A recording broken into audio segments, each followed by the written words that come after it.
Hi. The next rose up for you today is bold and beautiful. It's available here in the UK through English breeder Harkness Roses and is sold actually and licensed under two different names. So if you are looking at this rose from anywhere else in the UK and you fancy getting your hands on this one is Debbie Phillips. I'm going to pop its actual other name down in the caption below. So if you're interested in this particular rose and want to have a Google to see whether you can get hold of it anywhere in Europe, please do take a look at the caption. This is Debbie Phillips, as I say, introduced and bred here in the UK by Harkness Roses. It is a tall, well, not tall particularly, but proud upright rose, reaching very, very comfortably 3.5 feet high and around 2 to 2.5 feet wide. So very, very upright and very proud in its growth habit, making it perfect for planting as a small hedge or for keeping in a container if you wanted to put it into a container and keep it in a relatively small space. But this is Debbie Phillips. The flowers are born in large sprays, very, very upright above the plant in clusters of between 5, 6 and 7 at a time. Let's start off with the foliage for you. Now, as I say, this plant only reaches around 3.5 feet high and around 2 to 2.5 feet wide. The leaves are absolutely enormous, really, really big. I mean, look at the size of these leaves. I'll put my hand in to this perspective point of view. Very, very broad, very, very oval in their shape. So very broad and oval, not particularly long, but very, very large indeed for the size of plant. Incredibly high gloss, very, very dark green, really quite attractive and setting off this really very rather resplendent bloom beautifully. There is some huge thorns on this particular rose. I've left some in place. If you're planning on cutting this rose and bringing it into the house, you will need to simply knock those off, debarb those and throw those away. I'm going to break those off because they really are quite large. You're going to take the edge off of that one before it bites me. But this one is Debbie Phillips from Harkness Roses. Let's get into the actual flower form itself. The buds are really, really lovely, strong lemon yellow just before they open, with little tinges of apricot down the side.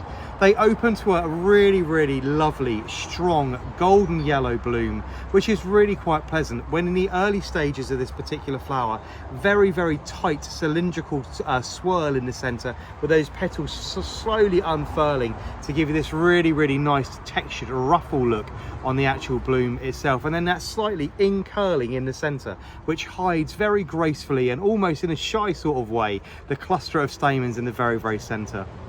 At the beginning of the year, this particular rose is going to open very, very golden yellow, and towards the back end of the seasons, as those evening temperatures drop off, that golden yellow is going to be replaced by a much more brassy, copperier look with orange and apricot streaking through the particular flower. It's very, very healthy, very upright and robust. This particular rose will thrive when most roses don't. So if you've got a poor or sandy soil, if you've got a particularly difficult spot in the garden where you're struggling to get something to grow in with maybe a poorer soil or a particularly dry spot, this rose is going to do ever so well in that particular aspect and still flower really well. So do consider popping it into a challenging location in the garden. Fragrance wise, this one is going to rate a very, very recommendable 5 stars from me, which is not bad at all. The fragrance is sweet and fruity. It's got notes there of peaches and of lemons. There's a little bit of green tea and hybrid tea to the back edge of it, so it really is very, very pleasant. But this one is Debbie Phillips, grown and introduced by Harkness Roses, available in other countries under a slightly different name, which I'll pop in the caption for you. But a good all-round rose for growing in a pot, maybe in a difficult spot in the garden where you may have partial shade or a particularly challenging soil type. It's tall, upright and very hardy. This particular rose, because of its it's not a low petal count, but because of its more robust makeup of the flower, is also going to stand up to inclement weather conditions. So if you live in a particularly exposed site, maybe you take a little bit of wind and rain and salt-driven rain, maybe you're gardening on a balcony, this particular rose is going to stand up to that quite well and can be buffeted around by the wind and the rain and take a little bit of punishment, especially here in the UK summers where it's always a little bit, well, there's a bit of a mixed bag. We never quite know what we're going to get. But this one is Debbie Phillips from Harkness Roses, a good all-round 5 or 6 on its fragrance rating for me. So a really nice rose altogether.